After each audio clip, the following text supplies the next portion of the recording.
Olá, tudo bem? Aqui é novamente o Júlio Batiste, trazendo para vocês mais uma videoaula aqui no nosso canal no YouTube.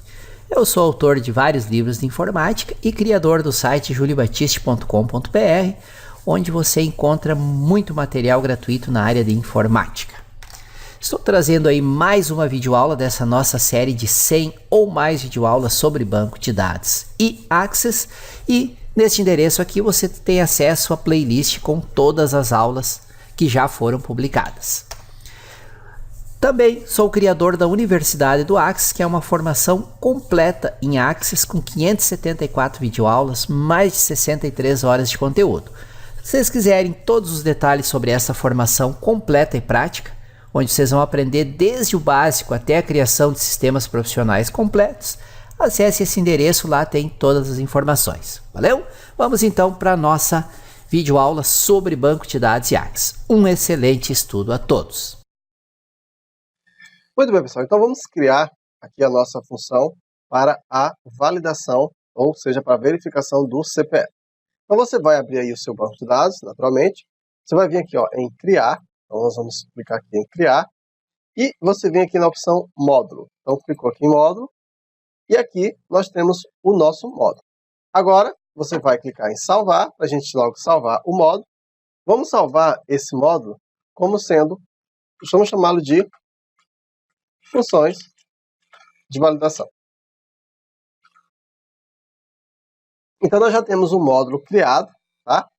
E agora nós vamos criar a nossa rotina. Para você criar uma rotina no VBA, você já sabe. Então vamos lá. Public function. Vou botar em maiúsculo, tá, pessoal? Vou clicar public no padrão function. E aí vamos dar o nome da nossa função, que vai ser valida CPF. Vai receber como parâmetro um CPF, que vai ser do tipo string. Deixa eu só dar um enter aqui. E vai retornar um valor do tipo string. E aí nós vamos dar o end function. Pronto. O que está errado aqui? Acho que aqui não tem nada errado, não. Tem sim, pessoal. Aqui está escrito, tem um C aqui a mais. Pronto. Então nós já temos aqui a escrita da nossa função. Como a gente viu, a primeira coisa que a gente vai precisar é pegar todos os dígitos do nosso CPF. Então eu vou criar 11 variáveis, tá? Vou chamar essas variáveis de D1, D2, até o D11. Todas essas variáveis vão ser do tipo inteiro. Vão pegar o dígito de cada um, certo? O que a gente vai precisar também? Nós vamos precisar de uma variável que vai servir como a soma. Lembra da soma? Então vamos criar uma variável chamada soma1, uma outra variável chamada soma2 e uma variável chamada resto, que vai ser também do tipo inteiro. Vamos então precisar de uma outra variável, isso aqui são as variáveis auxiliares, tá? Vai ser o resto1, uma variável chamada resto2, e vai ser do tipo inteiro. E por fim, nós vamos criar uma variável chamada dv1, que vai ser o dígito verificador 1, e uma variável chamada dv2, que vai ser o dígito verificador 2. Beleza. Então, essas são todas as variáveis que nós vamos precisar aqui para o cálculo do nosso CPF.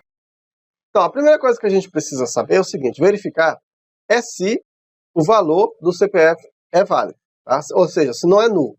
Então, if not is null. A gente já conhece essa função, CPF, que é o nome da variável. Então, o que eu estou fazendo aqui? Eu estou verificando se a variável CPF contém algum valor, ou seja, se ela não é nula. Se ela não é nula, então aqui a gente vai dar um end if. Se ela não é Lula, então a gente vai fazer o que está aqui. O que a gente vai fazer agora? Nós vamos precisar, vamos imaginar que eu tenha, deixa eu só pegar aqui o CPF do exemplo, vou pegar aqui o CPF. Então, pessoal, o CPF que a gente vai querer validar é esse aqui, ó, tá? Esse CPF aqui. Então, para que eu possa validar esse CPF, eu vou precisar extrair cada um desses dígitos aqui, ó. Lembrando que eu vou considerar também o ponto, tá, de cada um deles, ok? Então, para isso, nós vamos precisar, deixa eu só pegar aqui essas variáveis aqui, ó. Vou colocá-las aqui. Aliás, fazer o seguinte, fazer um, depois eu copio o resto, tá? Então, por exemplo, como é que eu faço para extrair o primeiro dígito, né? Eu vou fazer o seguinte, ó. Eu vou pegar a variável. Eu vou converter isso aqui em val, para dizer que eu quero o valor inteiro. E aí eu vou pegar a função mid. Vou fazer o seguinte para você entender melhor. O que é que eu quero fazer, pessoal? Eu tenho isso aqui, ó. Eu quero então, extrair esse valor aqui, não é? Então, como a gente já viu, como é que eu faço para ler? Isso aqui é uma string, correto? Então, eu vou usar a função mid. Essa função, tá? O que ela vai me retornar? Eu vou pegar da variável CPF, que é essa variável que eu li aqui, ó, tá? De onde eu quero começar? De onde eu quero começar, pessoal? Da posição 1. Então, da posição 1, quantos caracteres eu quero extrair? Eu quero extrair um caractere. Só que se eu fizer dessa forma, como esse CPF é um valor inteiro, aliás, é um valor string, esse D1 fica sendo um valor string. Só que aqui, observa que D1 é um inteiro. Então, eu vou usar a função val para converter esse resultado em inteiro. Beleza? E aí sim, eu tenho esse resultado. Agora, eu vou copiar e colar isso aqui para os outros. Aqui, portanto, eu vou colocar o D2, o D3, o 4, o 5, o 6, o 7, o 8, o 9, o 10 e o 11. D7, D8, D9, D10 e D11. Então, com isso, eu tenho aqui os 11 dígitos verificadores. Agora, eu tenho que saber o seguinte, tá? A gente precisa saber a localização de cada um. Por exemplo, o D2, eu vou começar da posição 2, retornando um caractere. Todos vão ser 1 aqui no final. O D3, na posição 3. Só que o D4, observa que aqui eu tenho um ponto, não tem?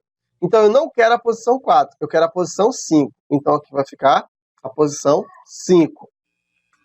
O próximo seria a posição 6, o próximo seria a posição 7. O D7, por exemplo, já não seria a posição 8. Por quê? Porque o 8 tem um ponto. Então, seria a posição 9. Esse aqui seria a posição 10. Esse aqui seria a posição 11. Aí, aqui agora, o D10, né? No caso, tem esse traço aqui, já seria a posição 13. Porque o 12 tem essa posição aqui, então ficaria a posição 13 e o outro seria a posição 14. Então, dessa forma, tá, eu passo a ter todas as posições de todos os dígitos, beleza? Lembra que naquele cálculo que a gente fez, naquele exercício, a gente fez o seguinte, ó. Por exemplo, aqui eu tinha, tá? Eu tinha o seguinte, eu vou só separar aqui, pessoal, só para ficar mais fácil de você compreender, tá? Lembra que a gente fez assim, ó? Eu tinha a posição 11, lembra? Aí eu fiz a posição 10, a posição 9, né? Aí eu tinha a posição 8, lembra? E eu fazia como? Eu multiplicava esse com esse, somava com a multiplicação desse por esse, somava com a multiplicação desse por esse, somo com a multiplicação desse por esse. Lembra disso? Então é exatamente isso que a gente vai fazer, ó. O D1, então vamos fazer agora essa multiplicação. Então eu vou colocar dentro da variável soma 1, essa variável aqui, ó, vou fazer a primeira soma, tá? A primeira soma, eu vou somar o que, pessoal? A posição 10, né? Só um instante aqui. Eu vou somar a posição 10, eu comecei pela 11. A posição 10. Então, vou somar o D1 Ó, vou fazer o seguinte, ó, vou pegar o D1, vou multiplicar pela posição 10, aí eu vou somar, aqui ó, o D2 seria, aqui ó, a posição 2, então ó, o D2, D2, multiplicado pela posição 9, e assim sucessivamente, tá? E ficando dessa forma, ó, D1 vezes 10, mais D2 vezes 9, mais D3 vezes 8, mais D4 vezes 7, D5, aquilo que a gente fez, beleza? No final disso aqui tudinho, deixa eu só colocar aqui um comentário. Cálculo do primeiro dígito. Depois de ter feito isso aqui tudinho, eu vou então calcular o resto. Lembra que eu calculei o resto? Se você vê aquele raciocínio que eu fiz com você, você vai entender direitinho. O resto dessa divisão aqui, ó, o resto 1, no caso, vai ser quem, pessoal? Vai ser a soma, ó, essa soma 1 que a gente acabou de ver, a soma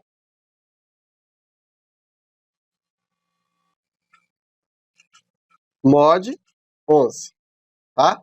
Então, com isso, eu tenho o resto da divisão. Então, seria essa soma mod 11, ou seja, o resto da divisão entre essa soma por 11. E aí eu tenho que fazer a seguinte validação. Lembra que eu falei para você o seguinte, se o resto, no caso, o resto 1, for menor ou igual a 1, então, se o resto for menor ou igual a 1, então o dígito verificador, seria o DV1, vai ser igual a 10. A 10 não, a 0. Se for, né, se o resto for menor ou igual a 1, então o resto, o dígito verificador é quanto? É 0. Se não, o dígito verificador vai ser igual a 11 menos o resto 1. Com isso, nós já temos o primeiro dígito verificador. Para esse vídeo não ficar muito longo, nós vamos dividir em duas partes. Na próxima aula a gente grava, então, a segunda parte. Então, até mais. Muito obrigado por ter assistido o vídeo até o final desta nossa série de 100 ou mais videoaulas sobre banco de dados e Axis. Lembrando sempre que nesse endereço aqui você tem acesso à playlist, onde tem o link de acesso a todos os vídeos desta série. Aproveito também para reforçar que vocês conheçam a nossa Universidade do Axis, recém-lançada, onde eu ensino em mais de 570 videoaulas, desde o básico do Axis, para quem não sabe nada do Axis, e vamos evoluindo até a criação de sistemas profissionais completos, passo a passo com Axis. Vai aprender a criar um sistema de controle de estoque, controle de vendas, um sistema completo para administração de supermercado, um sistema completo para administração hospitalar, enfim, é muito conteúdo. Dê uma olhada nesse endereço aqui. E reforço o pedido que vocês inscrevam-se aqui no canal, é gratuito, tem aí o botão inscrever-se, e ao se inscrever no canal, vocês serão avisados sempre que um novo vídeo for publicado. Se tiver dúvidas, comentários, sugestões, críticas, elogios, por gentileza utilizem o campo de comentários que fica aqui abaixo do vídeo. E me ajudem na divulgação desta série de vídeos gratuitos, indicando para seus amigos, compartilhando nas redes sociais ou passando a dica dos links dos vídeos por e-mail. Quanto mais compartilhamentos, mais comentários, mais interação, mais lições gratuitas eu vou disponibilizar para vocês. Valeu? Mais uma vez, meu muito obrigado e até a nossa próxima lição.